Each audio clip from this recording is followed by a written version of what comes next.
Good morning, class. Good morning. Do we remember yesterday when we were talking about statistics in baseball? Can somebody give me a couple examples of what kind of statistics are used in baseball? Yes, Jen. I had a 3.87 average batting ratio last year in softball. Yep, softball, baseball use a lot of the same stats. A 387 batting average.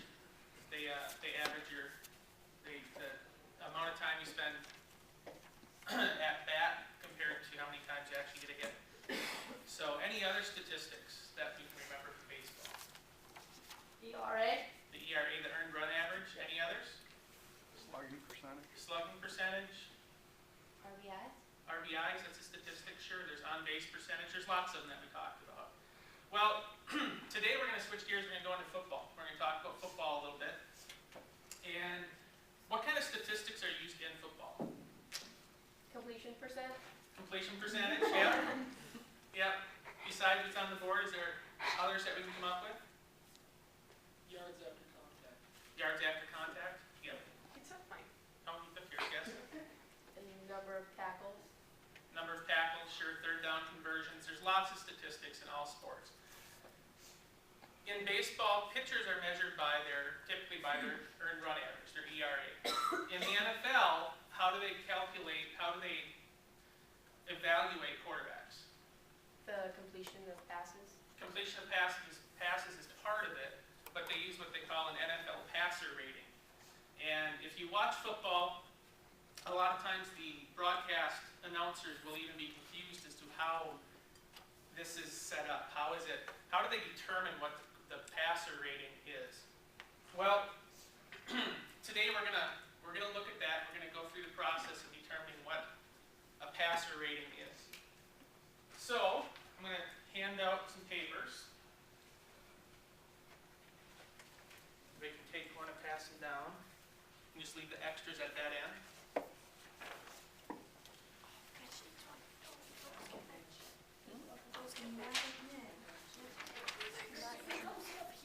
Nobody understands the quarterback rating.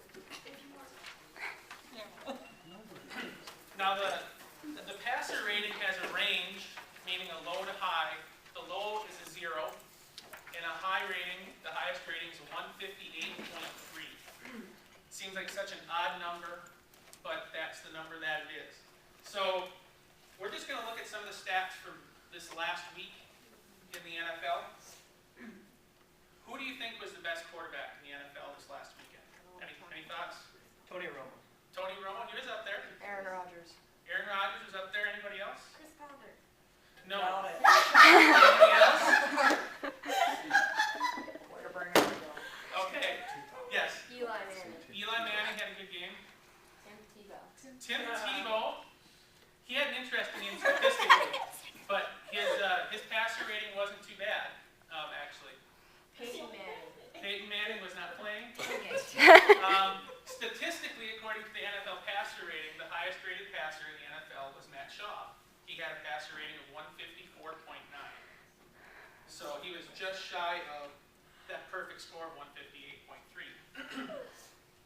Now with his passer rating, his team won 37-0. Aaron Rodgers was the second highest. He had a passer rating of 140.3, and the Packers won 45-7. So both had high passer ratings. Both of their teams won pretty easily. Jay Cutler, his Bears won 37-13.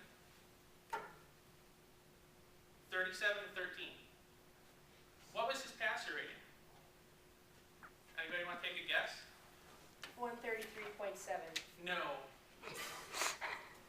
His passer rating was 68.5. So how a team perform, is there a correlation between the passer rating? Not necessarily. No. Okay, one more example. Cam Newton, his passer rating was 61.7. Pretty equal to Jay Cutler's. Cutler's team won pretty easy. How do you think the Panthers did with Cam Newton at quarterback? They lost 30-3. So passer rating, really, there's not a very good correlation between a good quarterback passer rating and win-loss. So passer rating of the quarterback that the Bears are playing against. Because it could have been really bad. That would be an interesting thing to look at. The winning passer rating versus the loser passer rating, and see if there's a correlation there. That would be a good one. We'll maybe look at that later. So it's not really possible to predict success of a team off of one person's evaluation, right? Okay, well let's look at how they calculate this. On the handout that I gave you are Aaron Rodgers statistics. And you know I'm a big Packers fan, so we're just going to go with Aaron Rodgers on that. So his statistics there, he had 23 completions out of 30 attempts, 250 yards, 4 touchdowns, and 0 interceptions. So if we put that into the system that they have here that I have on your paper for you, you can see that the percent of completions is 76.67%. Now for the passer rating, you subtract 30 from that percentage, multiply the result by 0.05, and you get a point rating, in his case, of 2.334. On the average yards per attempt, there's a formula there for it. The percentage of touchdown passes, there's a formula for that. And percentage of interceptions, and there's a formula for that. When you add all 4 of those results together, you would then divide that number by 6, and then multiply it by 100, and that would give you the passer rating. It's very confusing. You can see why the broadcast analysts are like, we don't get this. You know, some guy back in the trailer who's good with numbers and has a computer program, he can figure this out.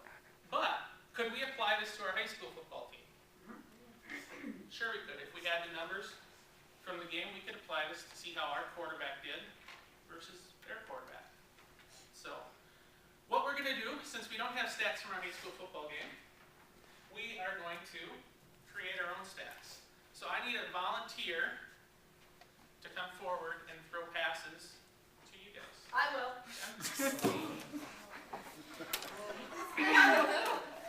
I am so glad. I'm gonna go. You have to stand somewhere over here. Yeah. Okay? And what I've done is I have assigned point values.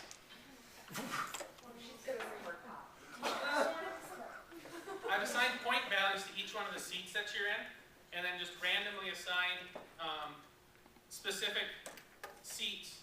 If there's a completion, it'll count as a touchdown.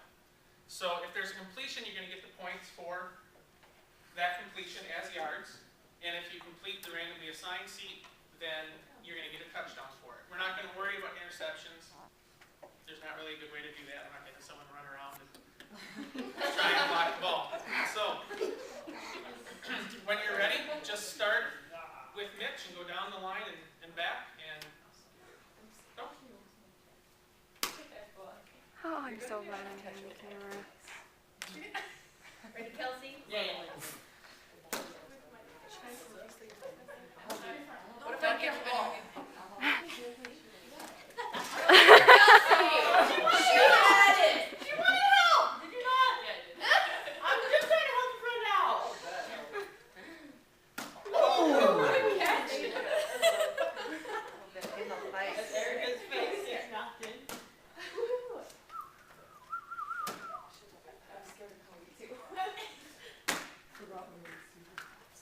My receivers are pretty good today. Oh! It's hard to get over the first throw. Woo, Dad! Hey, you almost kept your eyes open. I hope you guys can catch. It's questionable. Really? Do I need to move the camera? I'll get there.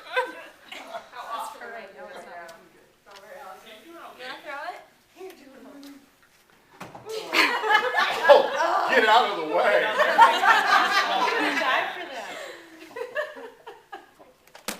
That was scary.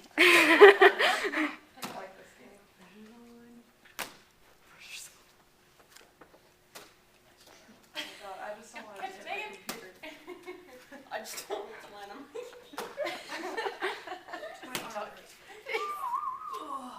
Oh.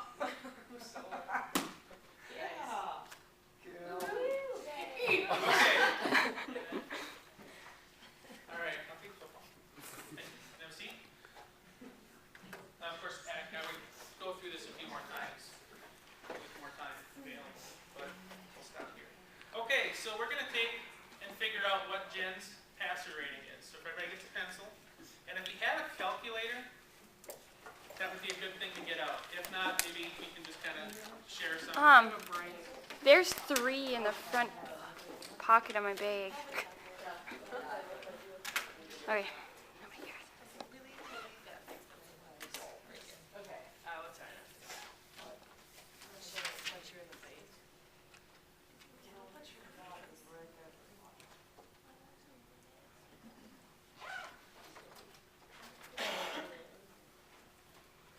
I can't see the board.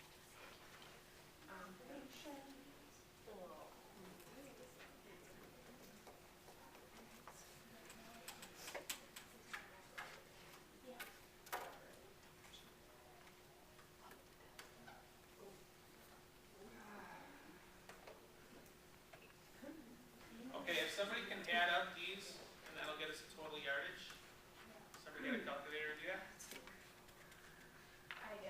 Okay, thank you. Touchdowns, let's see, I had Okay. 2 of them marked, so she got 2 out of 15 passes. Just do it? Is that what you're telling 151. And interception, she had 0 out of 15. Do you need me to double check or you're Yes. good? It is 151. I just did it. Okay. So we had 151. Who are the touchdowns? 151 yards.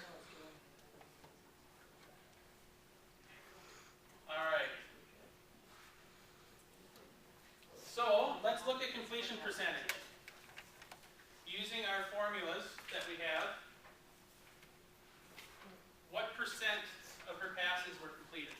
0.73 repeated. Is that a percent? 73%. 73.33%. All right. So what do we do with our formula? What's the next step? Subtract 30. Subtract 30.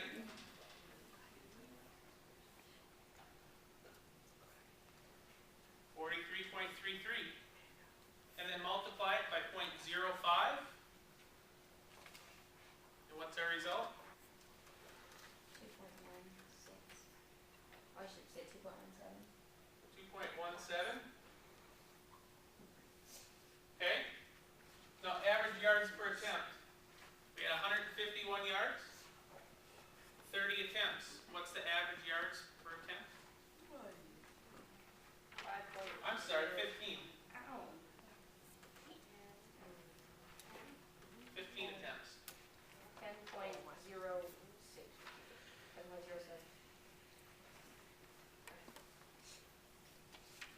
Okay, and what's our next step? Subtract 3 yards.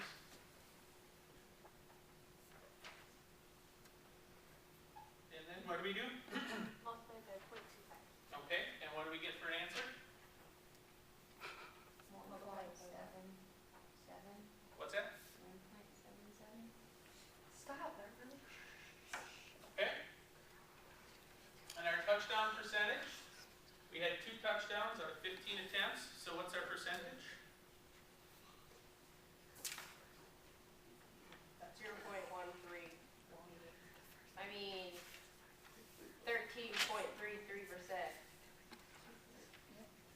Okay.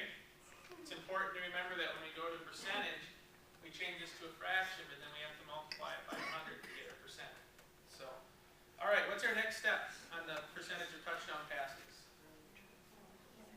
Multiply by 0.2, Yes. and that gives us what?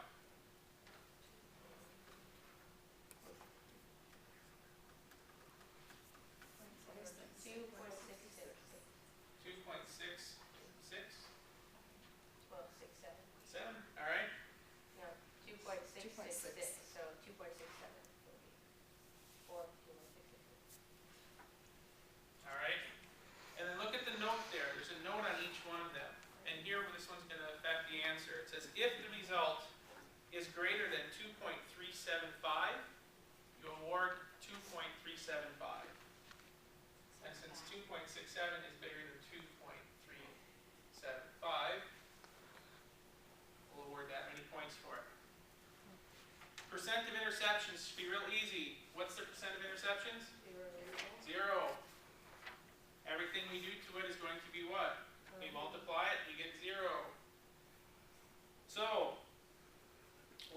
do according to our calculations here. It says multiply the interception percentage by 0.25 and then Subtract. subtract it from 2.375.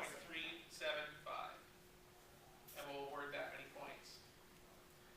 All right, now the sum of these four steps, we have 2.17, 1.77, 2.375, and 2.375. That adds up to be what?